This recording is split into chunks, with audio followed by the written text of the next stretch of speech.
ce soir, Église, le message que j'aimerais vous porter s'intitule « Continue à croire au miracle que Dieu veut manifester par toi. » Amen. Continue à croire au miracle. Savez-vous, Église, beaucoup de personnes aujourd'hui parlent de Jésus, mais très peu acceptent encore de voir la manifestation de puissance de Jésus-Christ. Mais la Bible nous dit que Jésus n'a pas changé et que ce que Jésus faisait autrefois, ce que Jésus faisait il y a 2000 ans, il est encore capable de le faire. Amen. Et voilà pourquoi nous, en tant qu'enfants de Dieu, on doit vraiment croire en la parole de Dieu, en ce que la parole nous déclare. Et la parole de Dieu nous parle de ses miracles. Et voilà pourquoi il est important de ne pas vivre que de pain et d'eau, mais de toute parole qui sort de la bouche de l'Éternel. Amen. La Bible dit, la foi vient de ce qu'on entend. Et ce qu'on entend vient de la parole de Dieu. Ce qui veut dire, Église, que nous devons tous expérimenter, écouter, lire et recevoir la parole de Dieu en tout temps dans nos vies. Amen.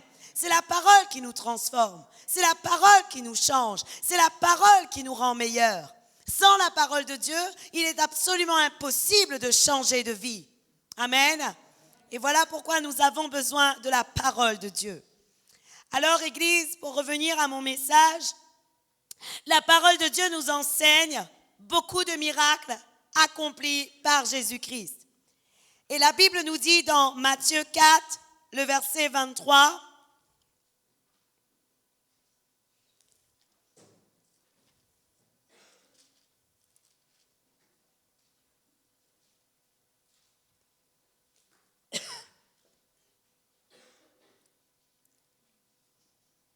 la Bible dit,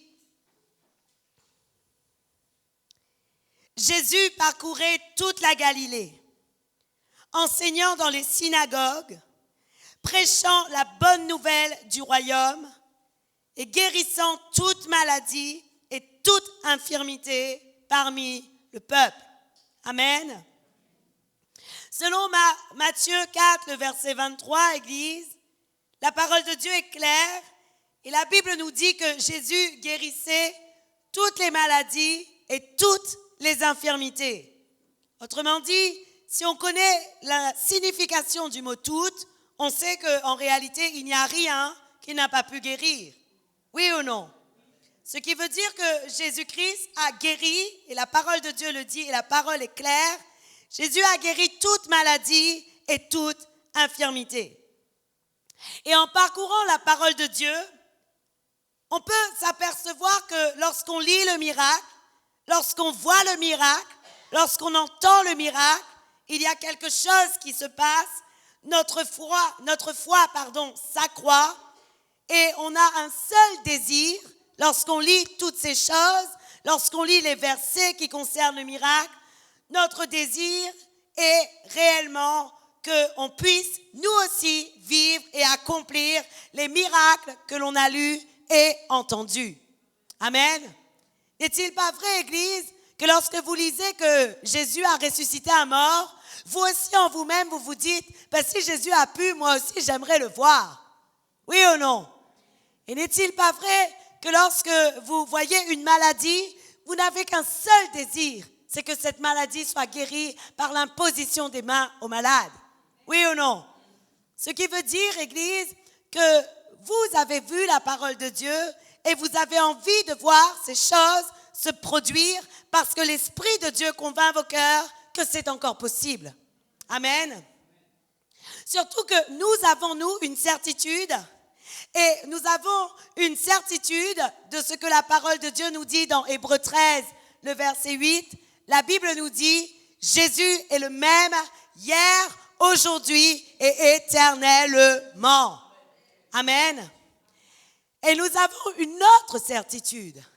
Cette certitude où la parole de Dieu nous dit dans Luc 10, le verset 19, « Je vous ai donné le pouvoir de marcher sur le serpent, sur le scorpion et sur toute la puissance de l'ennemi. » Et la Bible dit, « Et rien ne pourra vous nuire. Je ne cesserai de le dire, mais regarde ton voisin aujourd'hui et dis-lui rien. Dis-lui encore, rien ne pourra me nuire. Rien ne pourra me nuire. Amen. Alors, Église, ayant ces deux certitudes, je vais vous parler d'un état dont je suis sûre que vous avez le même que moi. Lorsque vous avez la certitude de ces paroles, parfois vous êtes dans une sainte colère. Lorsque vous commencez à prier pour les malades, mais que rien ne se passe. Vrai ou faux? Vous priez pour les malades, mais rien ne se passe. Vous imposez les mains, mais rien ne se passe. Et à ce moment-là, vous vous dites, mais c'est pas possible.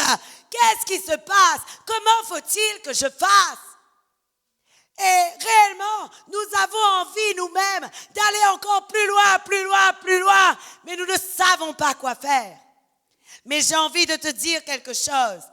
Alors que tu n'as pas encore vu le miracle s'accomplir, alors que tu n'as pas encore vu la puissance de Dieu se manifester, je veux te le dire aujourd'hui, ne te décourage pas. Ne te décourage pas parce que le Seigneur te fera voir sa gloire comme tu ne l'as jamais vue. Et je te le dis aujourd'hui, puisque la parole de Dieu parle de résurrection des morts, tu verras la résurrection des morts. Puisque la parole de Dieu parle des sourds entendre, nous allons voir les sourds entendre. Puisque la parole de Dieu parle des muets parler, nous allons voir les muets parler. Puisque la parole de Dieu parle des aveugles voir, nous allons voir les aveugles voir. Puisque la parole de Dieu parle de paralytiques marcher, nous allons voir les paralytiques marcher. Mais aujourd'hui, je veux te dire, nous sommes, tu es et nous sommes actuellement seulement dans une phase de transition. Et Dieu est en train de te préparer à vivre sa toute puissance. J'en ai la certitude parce que la Bible me montre que les apôtres aussi sont passés par des moments où rien ne se produisait lorsqu'ils priaient par eux. La Bible nous dit dans Matthieu 17, le verset 14 à 21. Nous ne voyons pas souvent ce passage. Tout le monde parle beaucoup d'actes des apôtres. Que tout ce que les apôtres ont fait et tout ce pour qui les apôtres ont prié, il s'est passé quelque chose. Mais on oublie souvent qu'il y a eu un passage dans Matthieu 17 à partir du verset 14 où les disciples sont allés pour prier pour quelqu'un et il ne s'est rien passé. Quelqu'un a emmené son fils voir les disciples, mais il ne s'est rien produit. Oui ou non? La Bible nous dit dans Matthieu 17, le verset 14. Lorsqu'ils furent arrivés près de la foule, un homme vint se jeter à genoux devant Jésus et dit, « Seigneur, aie pitié de mon fils qui est lunatique et qui souffre cruellement. Il tombe souvent dans le feu et souvent dans l'eau. Je l'ai amené à tes disciples et ils n'ont pas pu le guérir. » Waouh!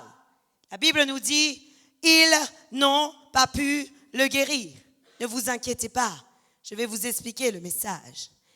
Race incrédule et perverse, répondit Jésus. Jusqu'à quand vous supporterai-je? Amenez-le-moi ici. Jésus parla sévèrement au démon qui sortit de lui et l'enfant fut guéri à l'heure même. Alors, les disciples s'approchèrent de Jésus et lui dirent en particulier, « Pourquoi n'avons-nous pas pu chasser ce démon? C'est à cause de votre incrédulité, leur dit Jésus.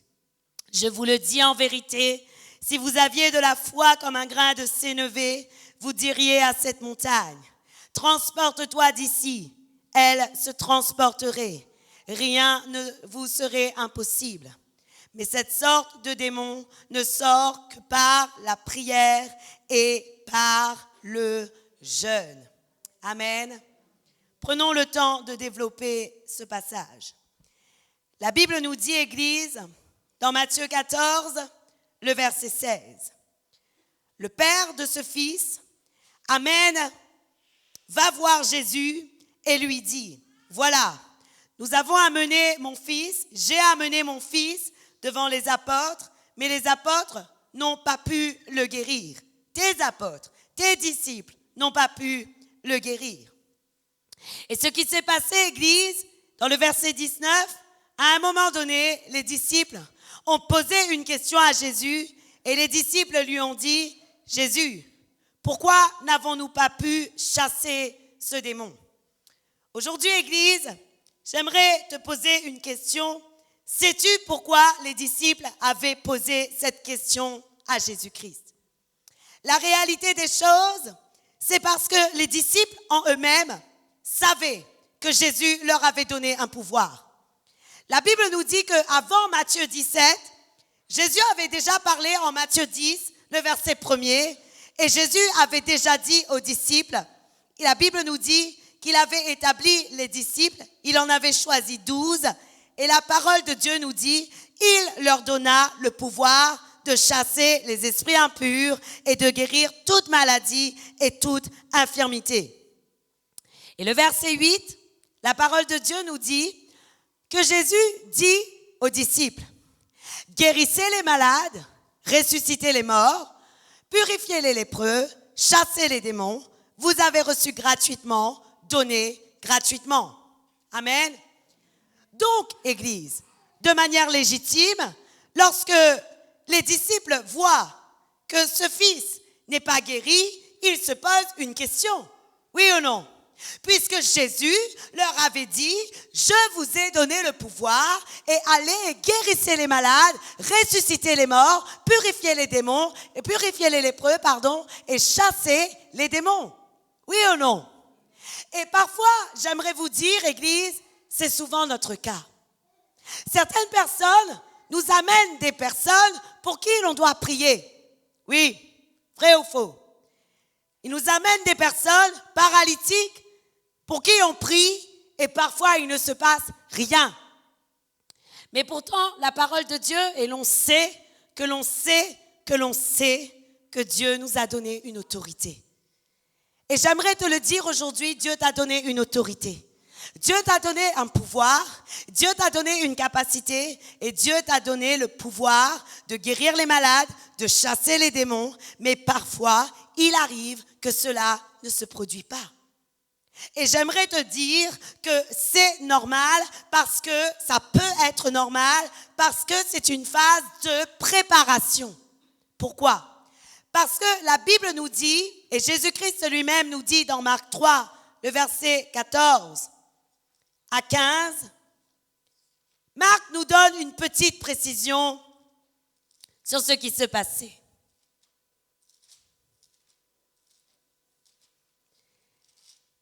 La précision était que la Bible nous dit, il établit 12 pour les avoir avec lui. Et le verset 15 nous dit, et pour les envoyer prêcher avec le pouvoir de chasser les démons. Amen. Église, ce soir, j'aimerais te dire, alors que Dieu t'a donné une capacité, alors que Jésus t'a donné un pouvoir, je crois qu'il y a un temps, un moment de préparation dans l'accomplissement de la puissance de Dieu par toi. Et je suis persuadée de ceci. Sais-tu pourquoi?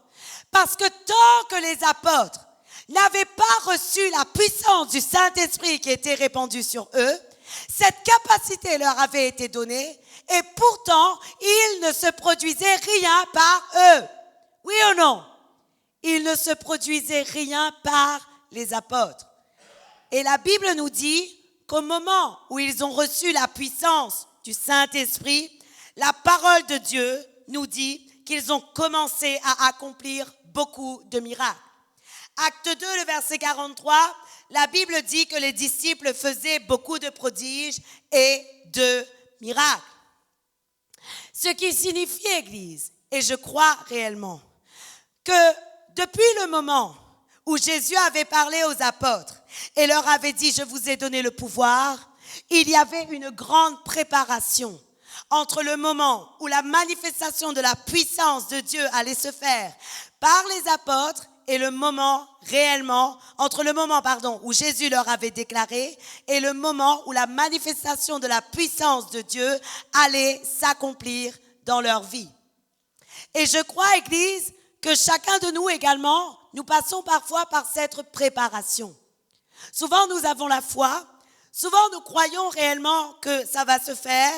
Nous avons envie de voir la maladie guérir. Nous avons envie de voir les paralytiques marcher. Nous avons envie de voir les choses de Dieu s'accomplir, mais il ne se passe rien. Et pourtant, le désir est là, oui ou non? Et j'aimerais vous dire, ne vous découragez pas. Beaucoup d'hommes et de femmes puissantes pour le Seigneur ont commencé avec des échecs. Et les disciples eux-mêmes ont commencé avec un échec. Leur vie de foi a commencé avec un échec.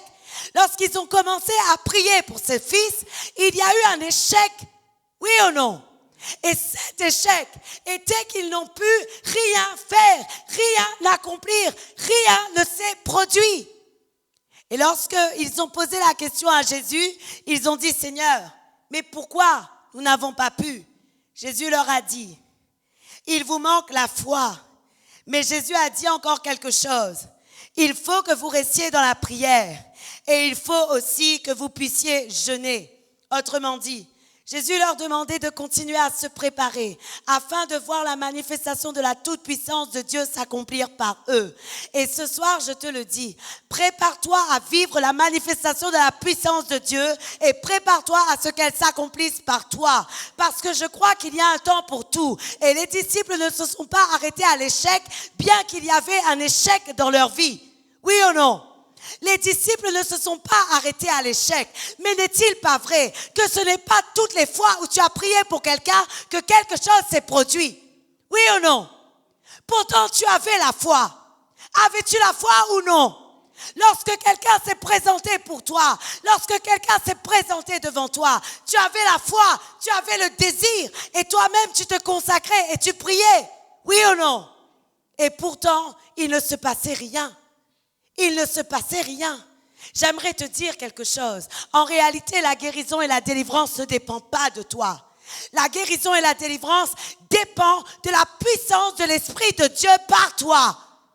Et je crois que tu dois vraiment être préparé et ne jamais t'arrêter à attendre le miracle. Ce n'est pas parce qu'il y a eu un échec une fois que tu dois t'arrêter. Ce n'est pas parce que tu n'as pas encore vu la toute-puissance de Dieu se manifester que tu dois t'arrêter. Tu dois continuer. Tu dois continuer parce que viendra le moment où la toute-puissance de Dieu s'accomplira par toi. Amen. La toute-puissance de Dieu va s'accomplir par toi. Savez-vous, Église, les disciples ne se sont pas dit « Oh !» Lorsqu'ils étaient dans Actes des Apôtres et lorsque les gens venaient à eux, lorsque les disciples ont vu celui qui était paralytique devant le temple, les disciples n'ont pas dit « La dernière fois, nous avons prié pour le fils de cet homme-là et rien ne s'est produit. » Est-il pas vrai, Église, qu'ils ne se sont pas dit ça? La Bible nous dit que alors qu'ils voyaient cet homme paralytique devant le temple, devant la porte appelée la Belle, la Bible nous dit que cette fois, les disciples l'avaient regardé fermement dans les yeux et lui avaient dit, au nom de Jésus, lève-toi et marche. Mais à aucun moment, les disciples avaient commencé à se dire, oh là là, mais non, on ne va pas commencer à prier pour lui. La dernière fois, on avait prié pour cet homme là-bas et malheureusement, il ne s'est rien produit. Lorsqu'ils sont descendus et qu'ils ont été poussés par la puissance de l'Esprit de Dieu, ils ont regardé cet homme dans les yeux, sans peur, sans crainte, sans doute, et ils ont dit à cet homme, lève-toi et marche. Et ce soir, Dieu te prépare. Je vais te dire à quoi il te prépare. Dieu te prépare à ce que tu aies une foi suffisamment ferme afin de dire, lève-toi et marche. Dieu te prépare à ce que tu sois ferme. Dieu te prépare à ce que tu sois sûr. Dieu te prépare à ce qu'il n'y ait plus aucun doute en toi. Parce que le doute te fait perdre le miracle.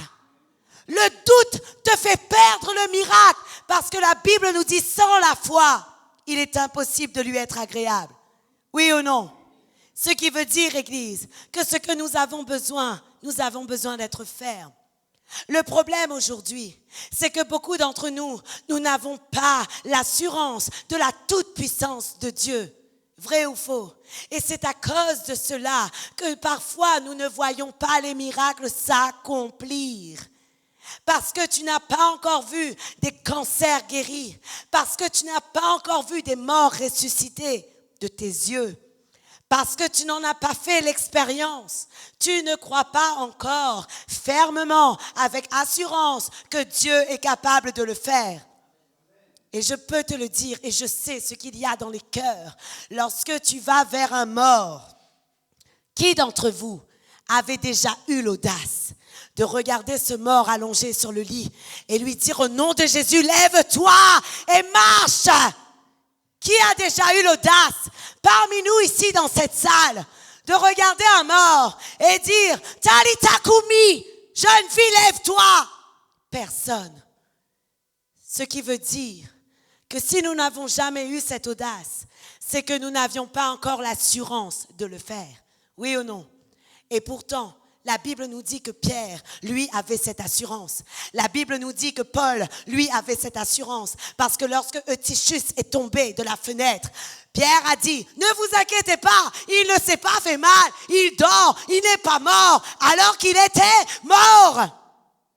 Il fallait une certaine assurance pour que Paul puisse dire, ne vous inquiétez pas. Mais vous savez, un des problèmes que l'on a aujourd'hui, bien souvent, nous sommes de ceux où nous doutons de la toute-puissance et de toute capacité de l'Éternel. Est-il pas vrai que lorsque quelqu'un vous amène, quelqu'un pour prier, vous êtes là à dire, et si ça ne marche pas? Et si ça ne marche pas? La honte que j'aurai, la honte que j'aurai. Et j'aimerais te dire aujourd'hui, cette phrase doit être totalement bannie de toi. Et c'est à cause de ce genre de phrase que tu ne vois pas encore la manifestation de la toute-puissance de Dieu. Parce qu'avant même d'aller pour prier, qu'est-ce qui se passe dans ton cœur? Tu mets un verrou dans la réussite, dans l'accomplissement de ce que Dieu peut faire dans ta vie et dans la vie de celui pour qui tu pries. Tu as déjà mis toi-même un verrou. Et si ça ne marche pas? Et c'est à cause de cela, Église, que Dieu veut nous préparer. Dieu veut nous préparer parce que la Bible nous dit que Jésus a dit aux disciples, c'est parce que vous avez un manque de foi. Et qu'est-ce que Jésus a dit? Jésus leur a dit, race incrédule et perverse que vous êtes. Savez-vous, Église, pourquoi Jésus a dit race incrédule et perverse? Bien sûr, Jésus n'était pas en train de se moquer des apôtres. Jésus n'était pas en train de se moquer des disciples. Nous, dans nos cœurs, parfois, on peut dire race incrédule et perverse. Mais ce n'est pas dans ce sens que Jésus était en train de le dire. Jésus était en train de dire que notre nature même, notre nature humaine, est d'être dans l'incrédulité et dans la perversité. Malheureusement, souvent, nous sommes des incrédules. Nous sommes des personnes où nous avons été pervertis dans notre intelligence. Nous avons oublié notre nature propre qui est d'être enfant de Dieu et qui est d'être capable d'accomplir des miracles par l'Esprit de Dieu. Amen. Notre nature est celle-là.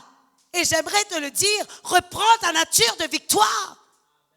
Reprends ta nature de victoire. Reprends ta nature d'assurance que tu es capable et que tu as le pouvoir sur toute la puissance des ténèbres. Mais bien souvent, nous sommes, comme je vous l'ai dit, dans l'incrédulité. Et malheureusement, nous ne sommes pas totalement convaincus que tout est possible.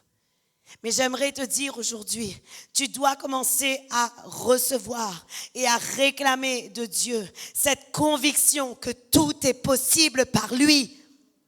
La préparation de Dieu actuellement consiste à parler à ton cœur, à convaincre ton cœur que tout est possible par lui. Que tout est possible par lui. Et que tu dois avoir l'audace de commencer à ordonner à la maladie de quitter les corps.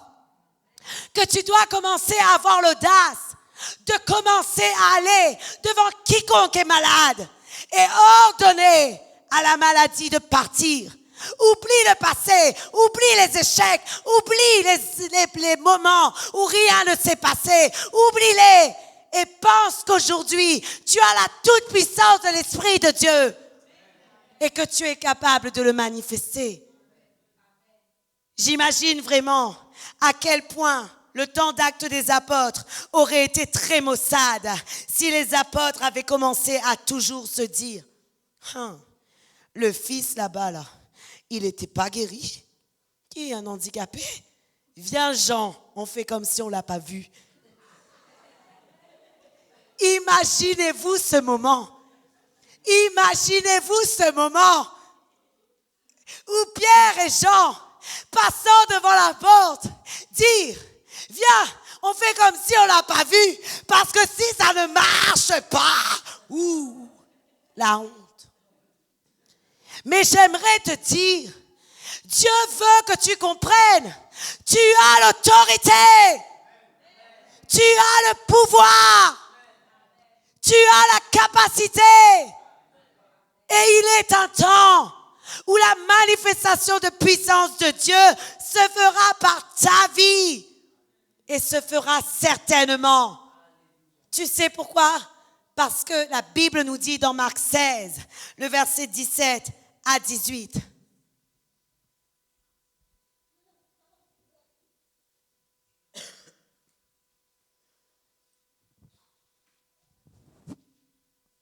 Voici les miracles qui accompagneront ceux qui auront cru.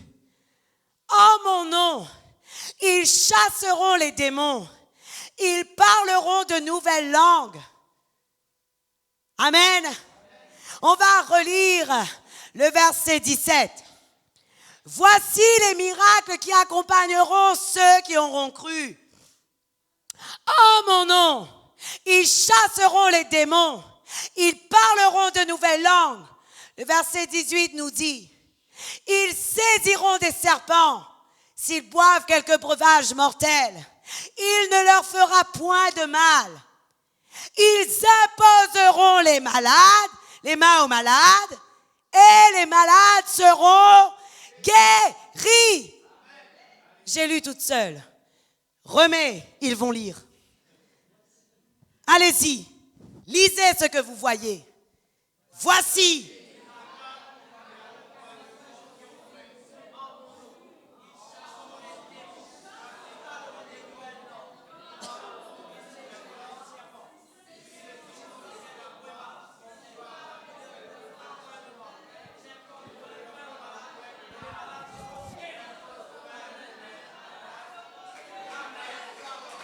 Amen. Est-ce que tu crois?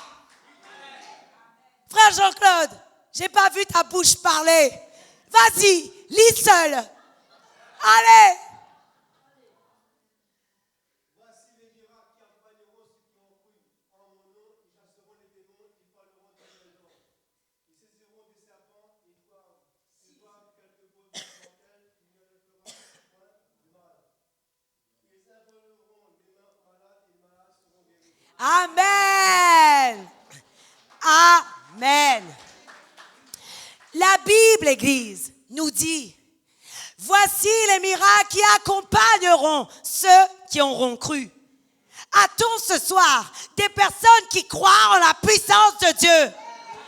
A-t-on ce soir des personnes qui croient en Jésus? S'il y a ce soir des personnes qui croient, Ce n'est pas toi qui cherches le miracle t'accompagne. Oui.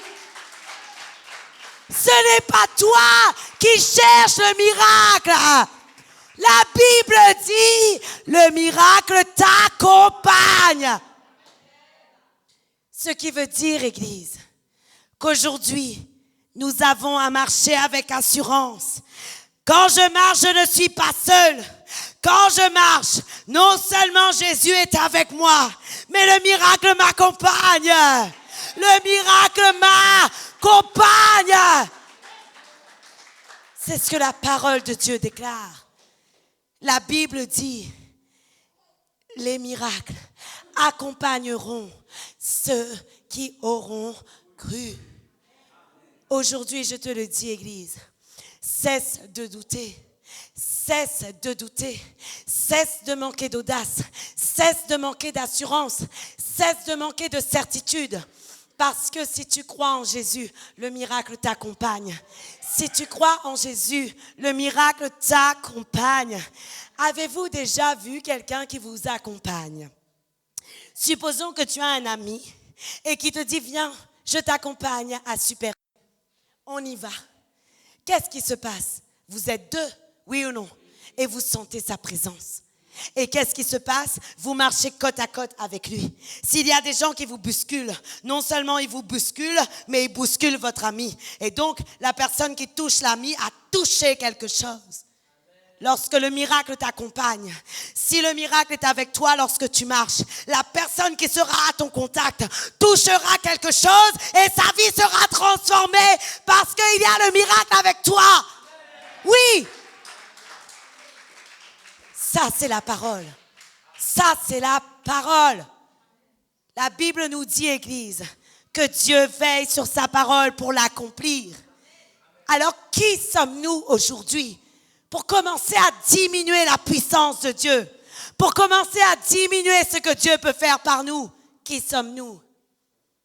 Dieu avait dit aux disciples 3 conditions. Il avait dit aux apôtres, il vous faut la foi. Il vous faut la prière, il vous faut le jeûne. Autrement dit, il vous faut la foi et il vous faut la consécration. Mais il n'avait pas encore dit quelque chose. Il n'avait pas encore révélé qu'il leur fallait aussi la toute-puissance de l'Esprit de Dieu. Et pourquoi il ne l'avait pas encore révélé? Parce que je crois que ce n'était pas encore le moment pour eux d'entendre que l'Esprit de Dieu allait venir. Pourquoi? Parce que si je vous dis aujourd'hui que l'Esprit de Dieu vient, mais que l'Esprit de Dieu ne vient que dans 10 ans, vous serez tous les jours en train de me dire, pasteur, c'est quand qu'il arrive? Pasteur, c'est quand qu'il arrive? Pasteur, c'est quand qu'il arrive? Et vous n'écouterez plus ce que j'ai à vous dire. Oui ou non? Et je crois que dans le cas des apôtres, ce qui s'est passé, Jésus-Christ a attendu que ce soit le moment de répandre l'Esprit de Dieu afin de leur dire, le Saint-Esprit viendra, afin qu'il n'ait que 50 jours à attendre que le Saint-Esprit arrive et descende sur eux. Aujourd'hui, le Saint-Esprit est déjà répandu sur toute chair. Alors j'aimerais te dire, si tu pries et si ta vie est consacrée à Jésus et qu'en plus l'Esprit de Dieu est avec toi, tu n'as plus qu'à manifester le miracle de Dieu qui t'accompagne déjà. Oui, c'est ce que tu as à faire. Seulement manifester le miracle de Dieu qui t'accompagne déjà. Parce que le miracle est déjà là. C'est ainsi que Jésus-Christ avait dit dans Jean 14, le verset 12.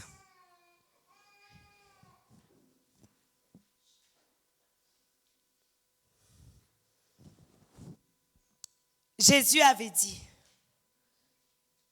en vérité, je vous le dis, celui qui croit en moi fera aussi les œuvres que je fais, et il en fera de plus grandes, parce que je m'en vais au Père. Amen. Qu'est-ce que Jésus a dit? Jésus a dit, celui qui croit en moi fera aussi les œuvres que je fais, et il en fera de plus grandes, parce que je m'en vais au Père. Est-ce que Jésus a dit tu seras limité dans tes actions? Non. Jésus a dit que tu feras les mêmes choses qu'il a fait. Et Jésus a dit, tu feras aussi des plus grandes. Et vous savez pourquoi je crois que Jésus a dit, tu feras aussi des plus grandes? Parce que Jésus connaît toutes choses. Et Jésus savait qu'il y avait des guérisons qu'il n'avait pas pratiquées dans sa parole. Et pourtant, il était mort aussi pour ces guérisons-là. Il était mort aussi pour ces maladies-là, pardon. Et comme il était mort aussi pour ces maladies-là, nous avons aujourd'hui la possibilité de prier pour toutes les maladies, pour toutes les infirmités et d'ordonner aux maladies et aux infirmités de quitter les corps. Parce que c'est Jésus qui nous donne cette possibilité. Jésus nous donne cette possibilité. Vous savez, Église, je crois vraiment que nous devons commencer à croire en la parole de Dieu. Et non pas seulement la déclarer, et non pas seulement la lire, et non pas seulement la proclamer, mais nous attendre encore au miracle et dire à Dieu, Seigneur, tu as dit dans Marc 16, le verset 17, il y a des miracles qui accompagneront ceux qui auront cru. J'ai cru, où est mon miracle? Il y a des miracles qui accompagneront ceux qui auront cru. J'ai cru, où est mon miracle? Qui aura l'audace de dire à Dieu, Seigneur, j'ai cru, où est mon miracle? Parce que je vous le dis, lorsque nous sommes des fils, nous avons la possibilité de demander au Père ce que nous voulons. Lorsque nous sommes des fils, nous avons la possibilité de demander au Père ce que nous voulons. C'est ainsi qu'il a dit, tout ce que vous demanderez en mon nom, croyez que je vous l'accorde. Il l'a dit, tout ce que vous demanderez en mon nom, croyez que je vous l'accorde. Alors aujourd'hui, j'aimerais t'encourager, peu importe si jusqu'à présent tu n'avais pas encore vu le miracle t'accompagne. Peu importe si jusqu'à présent tu n'as pas vu encore la manifestation de la puissance et de la toute-puissance de Dieu dans ta vie. La Bible dit le miracle t'accompagne. Et tu verras ces miracles s'accomplir. Non pas parce que c'est toi, mais parce que Dieu est fidèle à sa parole. J'aimerais vous donner cette parole de Jérémie 1, le verset 12. Lorsque Dieu parle à Jérémie, à un moment donné, Dieu dit à Jérémie, que vois-tu, Jérémie? Et la Bible nous dit que Jérémie dit à Dieu, Seigneur, tu peux mettre le verset 11, s'il te plaît. La Bible dit que Jérémie répondit à Dieu, Seigneur, je vois une branche d'amandier. Alors parfois, Église, je me faisais la réflexion ce matin, je disais à Dieu, Seigneur, tu parles vraiment de manière bizarre parfois, parce que si on ne sait pas ce que veut dire l'amandier, vraiment, tu nous montres une branche d'amandier, on pourrait ne pas comprendre. Et j'aimerais te dire que parfois Dieu te montre des choses, mais que tu n'as pas encore la pleine révélation de ce qu'il te montre. Mais attends-toi parce que Dieu te donnera les révélations de ce qu'il t'a dit. Alors, Jérémie dit à l'Éternel, je vois une branche d'amandier. Et l'amandier, en réalité, en hébreu, amandier signifie veilleur, celui qui veille. Et en réalité, l'amandier est un arbre qui donne des fleurs avant le printemps. Lui, c'est comme s'il est un peu précoce. Et la Bible nous dit dans le verset 12, voilà ce que Dieu dit à Jérémie. Il dit, et l'Éternel me dit, tu as bien vu, car je veille sur ma parole pour l'exécuter. Amen. Aujourd'hui, Église, je veux t'encourager et je veux te dire, ce n'est pas à cause de toi que Dieu va manifester le miracle, mais c'est parce qu'il a dit, je veille sur ma parole pour l'exécuter. Et Marc 16, le verset 17 est clair. Il y a des miracles qui accompagnent ceux qui ont cru. Alors je veux te le dire, Église, même si tu n'as pas encore vu la toute-puissance, cela va se faire. Cela va se faire. Cette toute-puissance va se faire. Peut-être que ce sera dans un moment où tu ne t'attends pas. Mais je sais que cette toute-puissance va se faire. Cette toute-puissance de Dieu va se faire dans nos vies. Dieu n'est pas un homme pour mentir, ni un fils d'homme pour se repentir. Il n'est pas un homme pour mentir, ni un fils d'homme pour se repentir. Et ce qu'il a dit s'accomplira. Il m'a dit, les miracles m'accompagneront, ils s'accompagneront. Ils m'accompagneront, ils m'accompagneront. Je le dis, si Jésus a ressuscité un mort, je vais ressusciter un mort. Oui. Si Jésus a dit à un paralytique, lève-toi, je vais dire à un paralytique, lève-toi et marche. Parce que je suis de ceux qui a cru. Lorsque je dis je, c'est aussi pour vous. Si Jésus a dit, ceux qui auront cru, alors vous êtes de ceux-là, parce que vous avez cru. La Bible dit ceux, C-E-U-X, tous ceux qui ont cru, ceci ou cela, mais tous ceux-là verront les miracles. Amen. Aujourd'hui, je te le dis, Église, attends-toi à la toute-puissance de Dieu. J'aimerais vous dire, il y a quelque chose qu'on ne doit jamais perdre. Et ça, c'est la vérité. Nous ne devons jamais perdre notre foi. Parce que Jésus-Christ a dit, mon juste vivra par la foi. Ce qui veut dire, Église, qu'en tout temps, notre foi doit être préservée. Notre foi doit être préservée. Ce n'est pas parce qu'un homme te dit, ta vie est finie, ta vie est foutue, ou c'est terminé, que ta vie est réellement foutue et finie et terminée. Pourquoi? Parce que toi, tu appartiens à quelqu'un, tu appartiens à Jésus. Tu appartiens à Jésus. Bon, Église, j'aimerais quand même dire que parfois, malgré tout, l'on prie, mais Dieu n'accomplit pas le miracle. Mais vous savez, le plus grand miracle qu'on peut voir, c'est le salut de celui qui reçoit Jésus-Christ dans son cœur comme Seigneur et Sauveur personnel. Et savez-vous, Église, il y a une promesse que Jésus a dit. Cette promesse consiste en ce que Jésus a déclaré. Celui qui croit en moi, même s'il meurt, il vivra. Celui qui croit en moi, même s'il meurt, il vivra.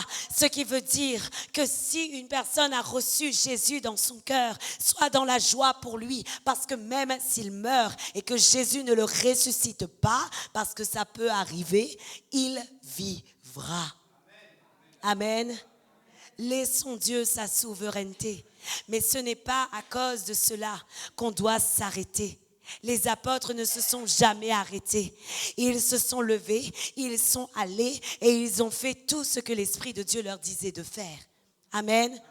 Et nous aussi, nous devons être capables d'être attentifs à l'Esprit de Dieu. Il y a un proverbe mondain qui dit: tant qu'il y a la vie, il y a de l'espoir. Et je crois réellement que même après la mort, il y a encore de l'espoir parce que Jésus a ressuscité Lazare au bout de 3 jours. Ce qui veut dire que Dieu est capable de faire tout ce qu'il veut. Amen. Le miracle est encore possible. Amen. Il a dit, tout est possible. Amen. Tout est possible. Amen.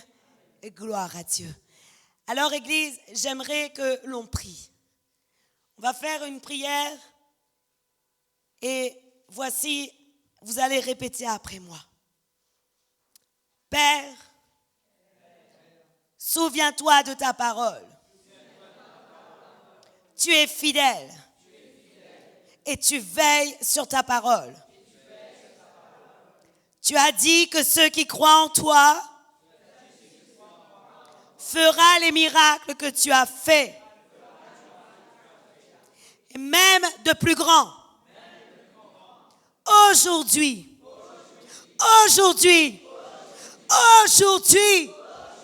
maintenant, je te demande, au nom de Jésus-Christ, d'accomplir ta parole par moi. Amen. Amen. Accomplis ta parole par moi.